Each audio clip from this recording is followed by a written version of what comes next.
가야 왕국 역사 여행 3. 가락국의 탄생, 왕도와 나라 만들기. 그달 보름에 즉위하였느니라. 시연한 고로수로라 위하고 국칭하기를 대가락이라 하고 또는 가야국이라 칭하였느니라. 이렇게 기록된다. 서기 42년 음력으로 3월 15일 마침내 청강의 의식을 거쳐 구간 위에 군림한 대왕은 대가락국을 건국하고 그 건국왕으로 즉위한 것이다. 비로소 나타났다기에 수로라 하였다는 말은 목수는 시작을 나타내므로 나타날 로와 합친 것으로 생각할 수 있다. 낙동강하고 김해를 도읍지로 탄생한 한반도 네 번째 고대 왕국의 국호는 가락 또는 가야라 불렀다고 한다. 가락, 가라, 가야는 비슷한 음으로 그 당시의 말로 다른 뜻이 있었을 것이다. 그 음을 한자로 나타내게 되었을 때 수로왕의 후손들은 가락이라는 무게가 있는 글자를 빌렸고 반대로 이 왕국을 왕국으로 대접할 입장이 못된 사가들은 가야에다 부족이나 연맹 등을 붙여 기록하게 된 것이다.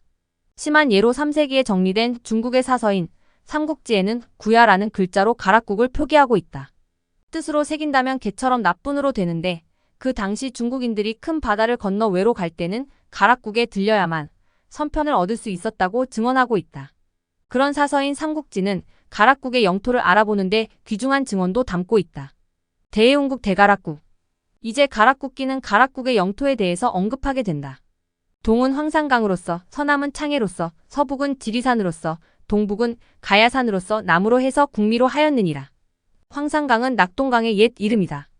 낙동강을 가락국의 동쪽 경계로 삼고 서남쪽은 창해, 즉 큰 바다까지이며 서북쪽은 지리산 곧 지리산이며 동북쪽은 오늘의 이름과 다름이 없는 가야산을 나라의 경계, 즉 국미로 삼았다는 것은 오늘의 지리 조건과 일치한다. 삼국 유사에 실린 가락국기는 원본이 아니다. 저자인 일련선사가 김해로 가서 그곳에 있었던 원본에서 추려서 옮긴 것이라는 주석이 붙어 있다. 이 옮기는 과정에서 남쪽 경계에 해당하는 지명이 사라진 것이다. 사라진 가락국의 남쪽 경계는 어디였을까? 우선 떠오르는 곳이 오늘의 쓰시마 섬이다. 김해김씨 선원 대동세보가 수록하여 대대로 전해오는 편년가락국기에 다음과 같은 기사가 있다. 구보를 안컨대 좌지 왕무신의 외가 대마도에 영을 비로소 취하였으므로 이때부터 실지하여 가락과 신라, 이방의 우가 된다. 좌지왕은 가락국의 6대 왕이며 그 무신은 서기 408년이다. 이 왕 때 가락국은 쓰시마 섬을 실지하였고 외는 비로소 병영을 두었다고 한 것은 서기 408년 전까지는 쓰시마 섬이 가락국의 영토였다는 것을 전제로 하고 있다. 그리고 가락과 신라, 두 나라의 근심이 되었다라는 증언도 삼국사기의 기록과 일치한다. 즉 신라실성왕은 이듬해인 409년 봄에 쓰시마 섬을 가락국이 실지했다는 소식을 듣고 쓰시마에다 신라의 병영을 설치하기 위해서 침공할 논의를 한 사실을 적고 있다. 뿐만 아니라 가락국을 구사라고 표기한 중국 사기 삼국지의 외인편에 다음과 같은 기록이 나온다.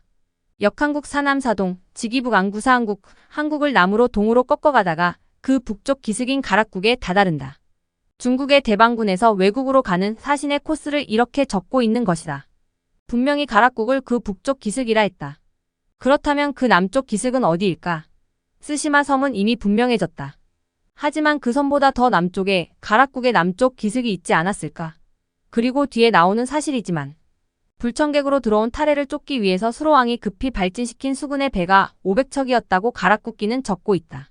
이 500척이라는 수량의 표기는 그때의 인구가 7만 5천 명이었다는 기록과 마찬가지로 근거가 있는 것이 분명하다. 분명히 가락국은 육상의 영토만이 아니라 큰 바다를 영토로 삼아 이 지역의 문물의 유통에 공헌한 대해운국이었을 것이다. 가궁을 창하게 하여 이보하심에 오직 질검함을 요할 뿐이었으니 모자는 자르지 아니하고 토개는 3척이었느니라. 왕은 우선 들 궁을 짓게 했는데 석자쯤 높이로 돋은 땅에다 지은 단칸집에 이은 이형 끝조차 고르지 않는 것이었다고 건국주에 검소하였음을 가락국기는 밝히고 있다.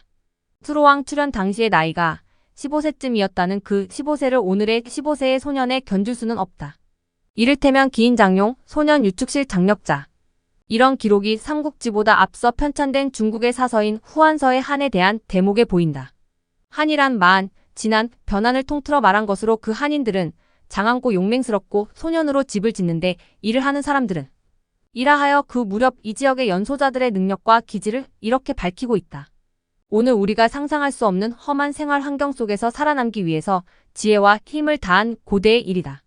독립하는 연령은 지금보다 빨랐을 터이고 그 가운데도 출중한 분이 수로왕이었다. 그러므로 그 용모가 뛰어나게 훌륭했다라는 옛 기록의 증언은 에오라지 외견상의 얼굴 생김새만 아니라 엄격한 자기 수련을 거듭한 소년의 강하고 수려한 인상을 표현한 것으로 생각해야 할 것이다. 그래서 인연 계묘춘정월 왕께서 이르시기를 짐은 경도를 정치코자 하노라 하시고 곧 가궁의 남쪽 신다평으로 가행하셨느니라. 수로왕은 즉위한 이듬해에 비로소 왕도를 건설하기로 나선 것이다. 그래서 가궁의 남쪽에 있는 신다평으로 나섰다. 지금 김해시 회연동 패촌과 봉황대 기슭의 평지를 이곳에서는 논실이라 하고 있다. 노는 곧 답이고 심은 평이라는 한자로 나타낼 수 있다. 그리고 가락국기는 이 신다평을 옛부터 못 쓰던 땅인 것을 새로 경작지로 일걷기에 붙인 이름이라 주석한 것을 보면 수로왕은 갯벌이던 이곳을 개간해서 땅을 만든 것으로 볼 수 있다. 왕성을 마련할 땅을 새로 간척한 것이다.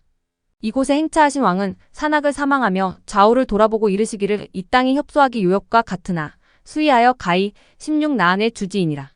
항차 1에서 3을 성하고 3에서 7을 성하여 7성의 주지가 분명히 이에 합치나니 땅을 탁하고 개강하면 마침내는 넉넉함을 거두리라 하셨느니라.